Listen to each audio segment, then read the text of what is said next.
जय हिंद। स्वागत है आपका लाइव टाइम्स में। मैं हूं आपके साथ संजय यादव। मध्य पूर्व में एक बार फिर से ड्रोन तकनीक की चर्चा का विषय बनी हुई है। ईरान ने अपने नए ड्रोन हदीद 110 ड्रोन को लेकर बड़े बड़े दावे किए हैं। कहा जा रहा है कि यह ड्रोन 510 किलोमीटर प्रति घंटा की रफ्तार से उड़ान भर सकता है, उड़ता है और इसमें जेट इंजन लगाया गया है और इसे इस तरीके से डिजाइन किया गया है कि रडार के लिए इसकी पहचान करना पहले से ज्यादा मुश्किल हो जाए। अगर ये दावे सही साबित होते हैं तो ये ईरान की ड्रोन तकनीकी में एक बड़ा कदम माना जा सकता है। लेकिन सवाल ये भी है कि क्या ये ड्रोन वास्तव में इतना खतरनाक है? इसकी तकनीकी क्या है और इससे अमेरिका तथा उसके सहयोगियों के सामने कैसी चुनौती खड़ी हो सकती है? आइए आज ये पूरे विस्तार से आपको समझाते हैं। हदीद 110, हदीद 110 आखिर क्या है? हदीद 110 ईरान द्वारा विकसित एक अत्याधुनिक आत्मघाती यानी कि कामिकाजे ड्रोन बताया जा रहा है। इसका उद्देश्य लक्ष्य तक पहुंचकर खुद को विस्फोट के साथ उड़ा लेना, नष्ट कर लेना। ईरान के इस्लामिक रिवॉल्यूशनरी गार्ड यानी कि IRGC का दावा है कि यह उसका सबसे आधुनिक और सबसे तेज ड्रोन है। हालांकि इसकी अभी तकनीकी क्षमताओं की स्वतंत्र पुष्टि सार्वजनिक रूप से उपलब्ध नहीं है। क्या चीज इसे खास बनाती है, यह समझिए। सबसे बड़ा बदलाव इसका जो है वो टर्बोजेट इंजन है। अब तक ईरान के ज्यादातर ड्रोन प्रोपेलर इंजन से चलते थे जिनकी गति अपेक्षाकृत कम रहती थी, लेकिन हदीद 110 में जेट इंजन लगाया गया है। लॉन्च के समय इसे पहले सॉलिड फ्यूल बूस्टर से हवा में भेजा जाता है।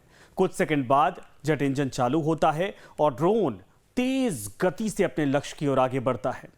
ईरान का दावा है कि इसकी अधिकतम गति 510 किलोमीटर प्रति घंटा है और यहां तक पहुंच सकती है। तो क्या 510 किलोमीटर प्रति घंटे की स्पीड बहुत ज्यादा है? अगर तुलना करें तो यह स्पीड सामान्य प्रोपेलर ड्रोन से काफी ज्यादा है। हालांकि यह लड़ाकू विमानों जितनी तेज नहीं है, लेकिन कम ऊंचाई पर उड़ने वाला छोटा ड्रोन इतनी गति से आए तो एयर डिफेंस सिस्टम के पास प्रतिक्रिया देने का समय बहुत कम हो सकता है, यूं आंखों के सामने से निकल जाएगा। और यही इसकी सबसे बड़ी सामरिक ताकत मानी जा रही है। स्टिल्थ डिजाइन कैसे काम करती इसकी है? ईरान का दावा है कि हदीद 110 को रडार से बचाने के लिए विशेष डिजाइन दिया गया है। इसमें एस शेप एयर इनटेक बनाया गया है। यह डिजाइन का उद्देश्य इंजन के कंप्रेसर ब्लेड को रडार की सीधी नजर से छिपाना है। इसके अलावा ड्रोन के बाहरी सतह पर ऐसी कोटिंग होने का दावा किया जा रहा है जो रडार तरंगों के परावर्तन को कम करती है। यानी रडार पर इसकी पहचान पहले की तुलना में कठिन हो सकती है, लेकिन इसका मतलब यह बिल्कुल नहीं है कि इसे पकड़ा नहीं जा सकता है। आधुनिक एयर डिफेंस सिस्टम कई तरीके के सेंसर का इस्तेमाल करते हैं और ये पूरी तरीके से स्टिल्थ होना किसी भी ड्रोन के लिए आसान नहीं है। इसकी मारक क्षमता कितनी, ये आपको समझाते हैं। जो अब तक जानकारी सामने आई है रिपोर्ट, उसके आधार पर इसमें लगभग 30 किलोग्राम तक विस्फोटक पेलोड लगाया जा सकता है। इसका दावा है, यानी ईरान का दावा है कि यह करीब 1 घंटे तक हवा में उड़ान भर सकता है। इसका उपयोग सैन्य ठिकानों, रडार सिस्टम, कमांड सेंटर और महत्वपूर्ण बुनियादी ढांचे को निशाना बनाने के लिए किया जा सकता है। हालांकि इसकी वास्तविक रेंज और युद्ध क्षमता की स्वतंत्र पुष्टि अभी नहीं हुई है। अमेरिका के लिए चुनौती क्या है, यह भी समझिए और क्यों है। मध्य पूर्व में अमेरिका के कई सैन्य अड्डे और नौसैनिक ठिकाने मौजूद हैं। मिडिल ईस्ट में कई देश जहां पर इस वक्त तबाही मचा रहा है ईरान युद्ध में, पहले फेज में और दूसरे फेज में, वो सबसे आसान टारगेट इसके होंगे।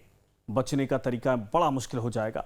यानी कोई तेज गति वाला छोटा स्टिल्थ ड्रोन कम ऊंचाई पर हमला करता है तो उसे समय रहते पहचानना और रोकना पहले से ज्यादा चुनौतीपूर्ण हो सकता है। हालांकि अमेरिका के पास पैट्रियट, थार्ड नौसैनिक एयर डिफेंस सिस्टम और अन्य आधुनिक रक्षा प्रणालियां मौजूद हैं जो ऐसे खतरों से निपटने के लिए लगातार विकसित की जा रही हैं। यानी मुकाबला सिर्फ ड्रोन का नहीं बल्कि ड्रोन और एयर डिफेंस सिस्टम तकनीकी दोनों के बीच में इस वक्त है। तो ईरान के लिए इसका महत्व क्या है, अब ये समझ लीजिए। ईरान लंबे समय से पश्चिमी प्रतिबंधों का सामना कर रहा है। आधुनिक लड़ाकू विमानों की सीमित उपलब्धता के चलते उसने मिसाइल और ड्रोन तकनीकी पर ज्यादा निवेश किया है। कम लागत में अधिक प्रभाव पैदा करने वाली ड्रोन तकनीकी उसकी सैन्य रणनीति का महत्वपूर्ण हिस्सा बन चुकी है और इसी वजह से हदीद 110 जैसे प्लेटफॉर्म ईरान के लिए सिर्फ हथियार नहीं बल्कि रणनीतिक संदेश भी हैं। तो क्या वास्तव में इसका इस्तेमाल हो चुका है? IRGC ने दावा किया कि हाल के दिनों में इस ड्रोन का इस्तेमाल अमेरिकी ठिकानों और युद्धपोतों को निशाना बनाने में किया गया। हालांकि इन दावों की स्वतंत्र पुष्टि सार्वजनिक रूप से नहीं की गई है। युद्ध के समय दोनों पक्ष अपनी सैन्य उपलब्धियों को बढ़ा चढ़ाकर पेश करते हैं, इसीलिए ऐसे दावों को सावधानी से देखना जरूरी है। अब फाइनल जो एक कंक्लूजन समझिए। हदीद 110, हदीद 110 को लेकर ईरान ने जो दावे किए हैं वो इसे उसकी नई पीढ़ी का तेज और अधिक उन्नत ड्रोन बताता है। और अगर सच है तो ये बन भी जाता है। 510 किलोमीटर प्रति घंटे के रफ्तार से जेट इंजन और स्टेल्थ डिजाइन जैसी खूबियां इसे पहले के मुकाबले कहीं ज्यादा घातक बनाती हैं और ईरानी ड्रोन जो अब तक रहे उनसे बिल्कुल अलग बनाती हैं। लेकिन इसकी वास्तविक क्षमता और युद्ध में प्रदर्शन का अंतिम आकलन तभी संभव होगा जब स्वतंत्र स्रोत इन दावों की पुष्टि करेंगे। फिलहाल इतना जरूर कहा जा सकता है कि आधुनिक युग में ड्रोन की भूमिका लगातार बढ़ती जा रही है और हदीद 110 इसी बदलते सैन्य परिदृश्य का एक नया उदाहरण बनकर सामने आया है। अगर आपको ये एक्सप्लेनर पसंद आया है, ये वीडियो पसंद आई है तो इसको लाइक करें, चैनल को सब्सक्राइब करें और ऐसे ही रक्षा एवं अंतर्राष्ट्रीय मामलों से जुड़े विश्लेषण के लिए हमारे साथ बने रहें। धन्यवाद।